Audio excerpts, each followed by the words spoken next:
नमस्कार, रोजाना खबर में आप सभी का हार्दिक स्वागत है। पूरब की राजधानी कही जाने वाली प्रयागराज में चुनावी महासंग्राम जारी है। इलाहाबाद प्रयागराज में कांग्रेस की स्थिति अन्य जगहों से बहुत मजबूत है। प्रियंका गांधी के रोड शो करने से या पूरब में प्रियंका गांधी को ज्यादा समय देने का असर साफ दिख रहा है। पश्चिम के बाद पूरब से रोजाना खबर की लगातार एक्सक्लूसिव खबर जारी है। कांग्रेस और चुनाव पर हमने प्रयागराज के इलाहाबाद के वरिष्ठ कांग्रेस नेता राजनाथ तिवारी से हमने एक्सक्लूसिव बातचीत की।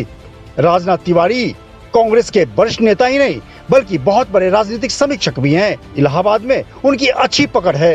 पूरे पूर्वांचल में उनको कांग्रेस का एक स्थापित नेता के तौर पे गिना जाता है और पहचाना जाता है। रोजाना खबर की टीम ने उनके घर से उनकी गाड़ी में एक्सक्लूसिव बातचीत की, चुनाव को लेकर और कांग्रेस को लेकर। राजनाथ तिवारी ने हर मुद्दे पर विभाग से अपनी राय रखी। बड़ी साफगोई से उन्होंने कहा कि इस बार भाजपा का पत्ता साफ होने वाला है। पिछली बार कांग्रेस से छात्र नाराज हो गए थे, लेकिन इस बार भाजपा से नाराज हैं, जिसका असर चुनाव में साफ देखने को मिलेगा। और इलाहाबाद उत्तर यानी कि वरिष्ठ नेता अनुग्रह नारायण सिंह कांग्रेस के टिकट पर चुनाव लड़ रहे हैं, लिहाजा कांग्रेस यहां पे कड़ी टक्कर दे रही है। आइए जानते हैं कि रोजाना खबर के साथ एक्सक्लूसिव बातचीत में प्रयागराज के वरिष्ठ कांग्रेस नेता राजनाथ तिवारी ने क्या कहा।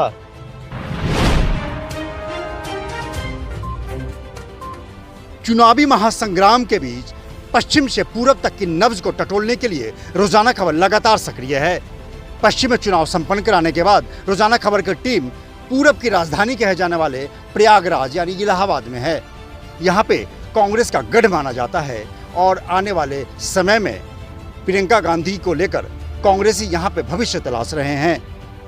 बेशक पश्चिम की तरफ कांग्रेस के डेडिकेटेड वोट हों लेकिन सीट ना निकले, लेकिन इलाहाबाद प्रयागराज में कांग्रेस की स्थिति पहले से मजबूत मानी जा रही है।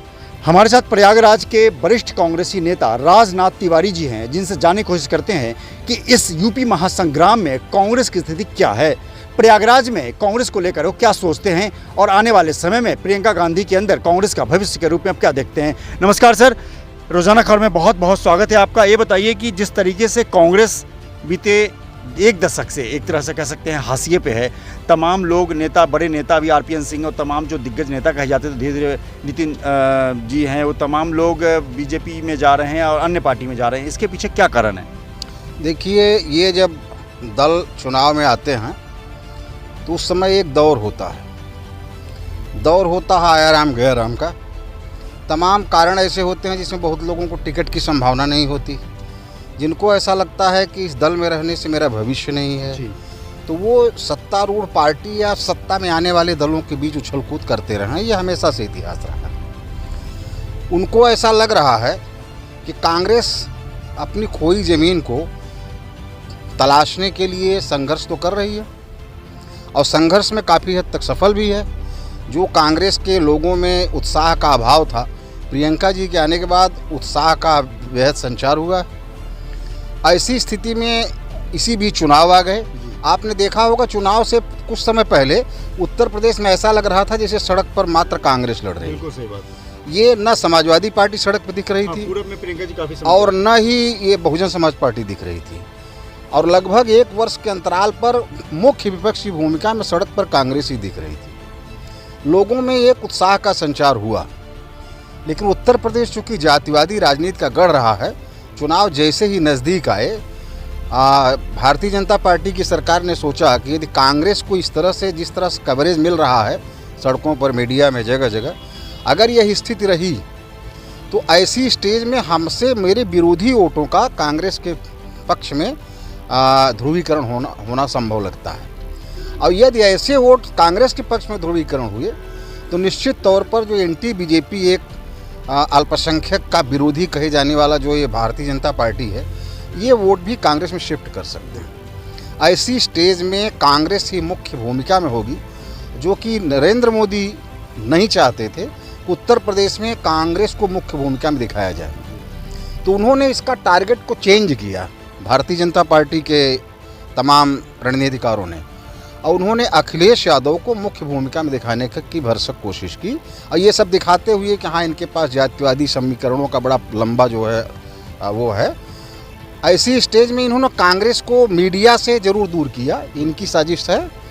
और कांग्रेस का जो संघर्ष है, जो हमेशा से प्रियंका गांधी जी के आने के बाद बूथ स्तर तक कांग्रेस मजबूत हुई है, वह है आपको सड़कों पर इसलिए नहीं दिख रही है कि आपने देखा होगा कि प्रियंका गांधी की 3-4 रैलियां शुरू में गोरखपुर, वाराणसी, आपके कानपुर में इतनी सुपर हिट हुई कि उस रैली से घबरा करके ये भारतीय जनता पार्टी के लोगों ने ये निश्चय किया कि अब हम रैली ही बंद कर दें। अगर वो स्टेज रैली की रही होती, आवाज़ लगातार जारी रहा होता, तो आप ये देखते कि उत्तर प्रदेश में वास्तव में कांग्रेस जो है मुख्य भूमिका में लड़ती नजर आती। लेकिन रैली बंद किया ताकि प्रियंका गांधी के इस मॉब को या उनके इस उसको रोका जा सके। और इसी बीच प्रियंका जी ने जैसे ही रैली का एक डेट दिया 1 हफ्ते बाद, इसी बीच अखिलेश यादव ने 2-3 रैलियां कंटिन्यू कर दिया रथ यात्रा के जरिए। तो अखिलेश यादव ने जब वो रैली को कंटिन्यू कर दिया तो 3 रैली के बाद एकाएक रैलियों को बंद कर दिया गया। प्रियंका गांधी के दूसरे दौर की रैलियां नहीं हो पाई। तो ऐसा लगने लगा जैसे उत्तर प्रदेश में ये चुनाव भारतीय जनता पार्टी और समाजवादी पार्टी के बीच जो है वो बंट के रह गया है, जबकि वास्तविकता ये नहीं है। आप पश्चिम में भी देख लें या इधर भी आप पूरब में भी देखते जाएंगे, विशेष तौर पर कांग्रेस की जो वोट बैंक बढ़ रहे हैं, इससे वास्तविक घबराहट भारतीय जनता पार्टी को। हाँ, मेरठ शहर जो सीट विधानसभा सीट है वहाँ पे कांग्रेस मुख्य भूमिका में नजर आई। वहाँ के डिप्टी मेयर रंजन शर्मा भी चुनाव लड़े। तो सर कहीं ये मान रहे हैं कि जिस तरीके से कोरोना का अचानक ग्राफ बढ़ाया था, वो सरकार की साजिश हो सकती है कि रैलियों को ब्रेक लगा दें? आपने सही कहा इस बात पे कि सरकार जो है ये कोरोना का एक हवा खड़ा किया जी। और वो हवा खड़ा करके आपने देखा होगा किसी चुनाव में मास्क वगैरह का जितना भी पिछले चुनाव में सारी सुविधाएं थी किसी को उपलब्ध नहीं कराई गई, न ही सड़कों पर कोई रोक टोक की गई, न ही भीड़ में कहीं किसी प्रकार का बढ़ाई गई। मरीजों की संख्या दिखा करके ये बताया कि कोरोना का माहौल है, ताकि प्रियंका गांधी अपनी रैलियों को लगातार अंजाम न दे सकें और कांग्रेस सड़क पर मुख्य भूमिका में न दिखे। ऐसी स्टेज में आपने देखा कि इसी बीच थोड़ा मौका मिला और अखिलेश यादव ने 3-4 रैलियां करके अपने को स्थापित कर लिया। वैसे भी जनता का जो पुराना समीकरण है उसको भी उन्होंने दिखा दिया कि हमने इतने वोटों से। बेसिक चीज़ ये है कि भारतीय जनता पार्टी को समाजवादी पार्टी से उतना खतरा नहीं है जितना खतरा कांग्रेस से है। उसका कारण ये है कि यदि भारतीय जनता पार्टी के मतदाता वहाँ से छिटक के कांग्रेस के पास आते हैं तो बेसिकली मुस्लिम वोटर्स जो कि यह देख रहा है अगर कांग्रेस न ही सड़कों पर कोई रोक टोक की गई, न ही भीड़ में कहीं किसी प्रकार का बढ़ाई गई, मरीजों की संख्या दिखा करके ये बताया कि कोरोना का माहौल है, ताकि प्रियंका गांधी अपनी रैलियों को लगातार अंजाम न दे सकें और कांग्रेस सड़क पर मुख्य भूमिका में न दिखे। ऐसी स्टेज में आपने देखा कि इसी बीच थोड़ा मौका मिला और अखिलेश यादव ने 3-4 रैलियां करके अपने को स्थापित कर लिया। वैसे भी जनता का जो पुराना समीकरण है उसको भी उन्होंने दिखा दिया कि हमने इतने वोटों से। बेसिक चीज़ ये है कि भारतीय जनता पार्टी को समाजवादी पार्टी से उतना खतरा नहीं है जितना खतरा कांग्रेस से है। उसका कारण ये है कि यदि भारतीय जनता पार्टी के मतदाता वहाँ से छिटक के कांग्रेस के पास आते हैं तो बेसिकली मुस्लिम वोटर्स जो कि यह देख रहा है अगर कांग्रेस लगभग 20-20% के वोट 15%, 20% अपने दम पर अगर ले ले तो हम बैलेंस करके भारतीय जनता पार्टी को कांग्रेस के द्वारा ही हरवा देंगे। यह बात भारतीय जनता पार्टी को अच्छी तरह से पता भी है। उन्होंने एंगल को डाइवर्ट कर दिया। एंगल डाइवर्ट करने के बाद अखिलेश यादव को मुख्य भूमिका में दिखा दिया। आज स्थिति ये हो गई है कि पिछले चुनाव में कांग्रेस 80 सीटों पर चुनाव लड़ी थी, लगभग 300-325 सीट अखिलेश यादव के साथ कॉम्बिनेशन में उसने छोड़ दिया था। रिजल्ट ये हुआ कि 300 सीटों के कांग्रेस वोटर्स अखिलेश यादव को वोट न देकर भारतीय जनता पार्टी वोट करेगी। आप ऐसा देखेंगे पूरे प्रदेश में लगभग 177 ऐसी सीट भारतीय जनता पार्टी जीती है 325 में या 12 के आसपास, जिसमें मार्जिन ऑफ वोट्स जो है वो 2000 से लेकर के 8000 के बीच रहा। ये आप मानिए कि 2000 से लेकर 8000 के वोट जो है जो कांग्रेस वोटर्स थे जो भारतीय जनता पार्टी के पास शिफ्ट हो गए थे, उन्होंने ही भारतीय जनता पार्टी की जीत में बड़ी भूमिका अदा की थी। बिल्कुल, जिस तरीके से प्रयागराज में चुनावी समर जारी है, तमाम नेता चुनाव प्रचार में जुटे हुए हैं, कांग्रेस के वरिष्ठ नेता राजेंद्र नाथ तिवारी के साथ हम सफर में हैं और जनसभा में जा रहे हैं, जनसंपर्क में जा रहे हैं, तमाम जगहों पे कैंपेन में जा रहे हैं। इसी बीच हमने इनसे एक्सक्लूसिव बातचीत की। बातचीत जारी है एक छोटे से ब्रेक के बाद। दबा दिए थोड़ा आप हाथ का विराम मिल जाए।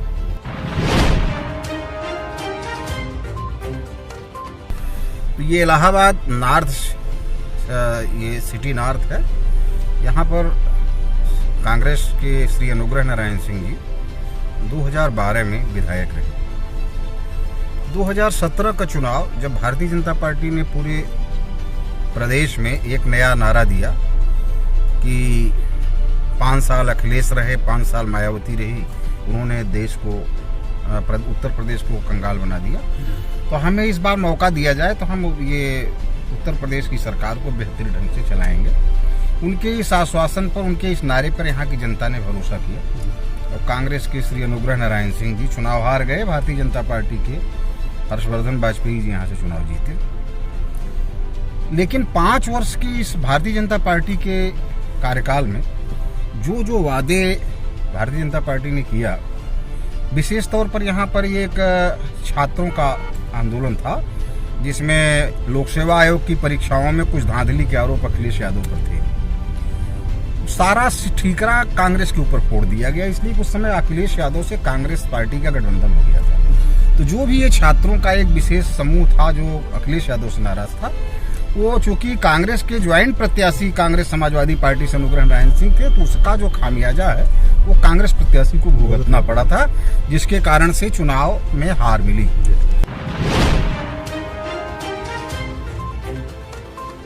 न ही सड़कों पर कोई रोक टोक की गई, न ही भीड़ में कहीं किसी प्रकार का बढ़ाई गई। मरीजों की संख्या दिखा करके ये बताया कि कोरोना का माहौल है, ताकि प्रियंका गांधी अपनी रैलियों को लगातार अंजाम न दे सकें और कांग्रेस सड़क पर मुख्य भूमिका में न दिखे। ऐसी स्टेज में आपने देखा कि इसी बीच थोड़ा मौका मिला और अखिलेश यादव ने 3-4 रैलियां करके अपने को स्थापित कर लिया। वैसे भी जनता का जो पुराना समीकरण है उसको भी उन्होंने दिखा दिया कि हमने इतने इतने वोटों से। बेसिक चीज़ ये है कि भारतीय जनता पार्टी को समाजवादी पार्टी से उतना खतरा नहीं है जितना खतरा कांग्रेस से है। उसका कारण ये है कि यदि भारतीय जनता पार्टी के मतदाता वहाँ से छिटक के कांग्रेस के पास आते हैं तो बेसिकली मुस्लिम वोटर्स, जो कि यह देख रहा है अगर कांग्रेस लगभग 20-20% के वोट, 15%, 20% अपने दम पर अगर ले ले तो हम बैलेंस करके भारतीय जनता पार्टी को कांग्रेस के द्वारा ही हरवा देंगे।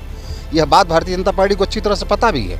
उन्होंने एंगल को डाइवर्ट कर दिया। एंगल डाइवर्ट करने के बाद अखिलेश यादव को मुख्य भूमिका में दिखा दिया। आज स्थिति ये हो गई है कि पिछले चुनाव में कांग्रेस 80 सीटों पर चुनाव लड़ी थी, लगभग 300-325 सीट अखिलेश यादव के साथ कॉम्बिनेशन में उसने छोड़ दिया था। रिजल्ट ये हुआ कि 300 सीटों के कांग्रेस वोटर्स अखिलेश यादव को वोट न देकर भारतीय जनता पार्टी वोट कर गई। आप ऐसा देखेंगे पूरे प्रदेश में लगभग 177 ऐसी सीट भारतीय जनता पार्टी जीती है, 325 में या 12 के आसपास, जिसमें मार्जिन ऑफ वोट्स जो है वो 2000 से लेकर के 8000 के बीच रहा। ये आप मानिए कि 2000 से लेकर 8000 के वोट जो है, जो कांग्रेस वोटर्स थे जो भारतीय जनता पार्टी के पास शिफ्ट हो गए थे, उन्होंने ही भारतीय जनता पार्टी की जीत में बड़ी भूमिका अदा की थी। बिल्कुल जिस तरीके से प्रयागराज में चुनावी समर जारी है, तमाम नेता चुनाव प्रचार में जुटे हुए हैं।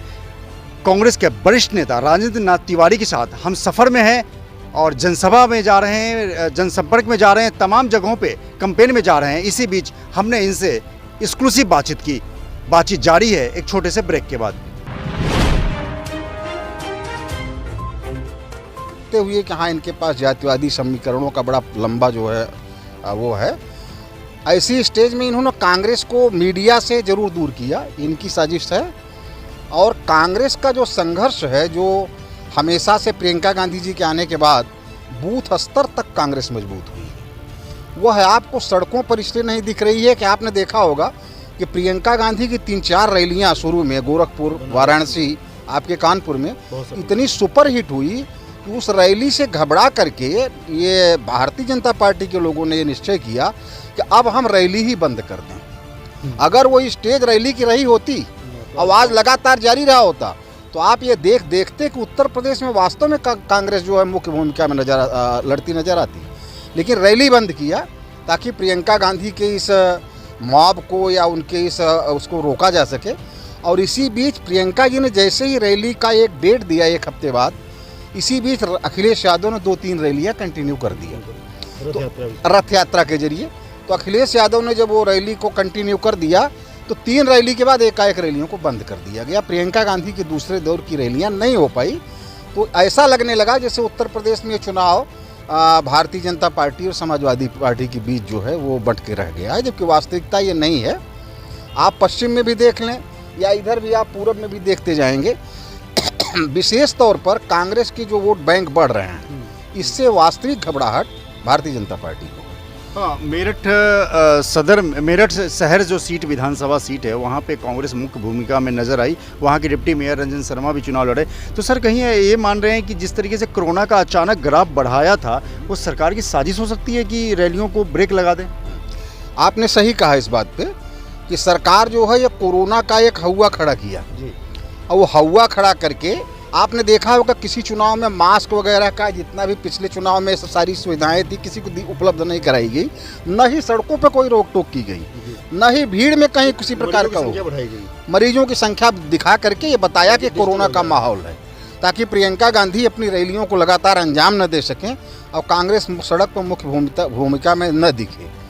ऐसी स्टेज में आपने देखा कि इसी बीच थोड़ा मौका मिला और अखिलेश यादव ने 3-4 रैलियां करके अपने को स्थापित कर लिया। वैसे भी जनता का जो पुराना समीकरण है उसको भी उन्होंने दिखा दिया कि हमने इतने वोटों से। बेसिक चीज़ ये है कि भारतीय जनता पार्टी को समाजवादी पार्टी से उतना खतरा नहीं है जितना खतरा कांग्रेस से है। उसका कारण ये है कि यदि भारतीय जनता पार्टी के मतदाता वहाँ से छिटक के कांग्रेस के पास आते हैं,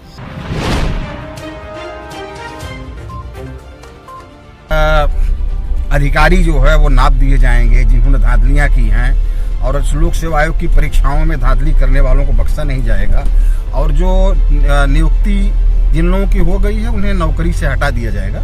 5 वर्ष के दौरान आपने देखा सीबीआई इंक्वायरी हुई।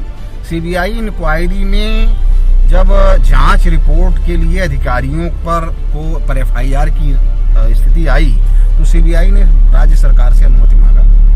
सरकार ने आज तक सीबीआई को अनुमति नहीं दिया कि आप दोषी अधिकारियों को दंडित करें या उन पर एफआईआर करके आगे चार्जशीट बढ़ाएं। यहाँ के छात्रों में, युवाओं में भी ये भाव आ गया कि इसका मतलब भारतीय जनता पार्टी समाजवादी पार्टी के उस नक्शे कदम पर ही चली और दंड कुछ नहीं दिया, हमसे वोट लेके सरकार बना लिया।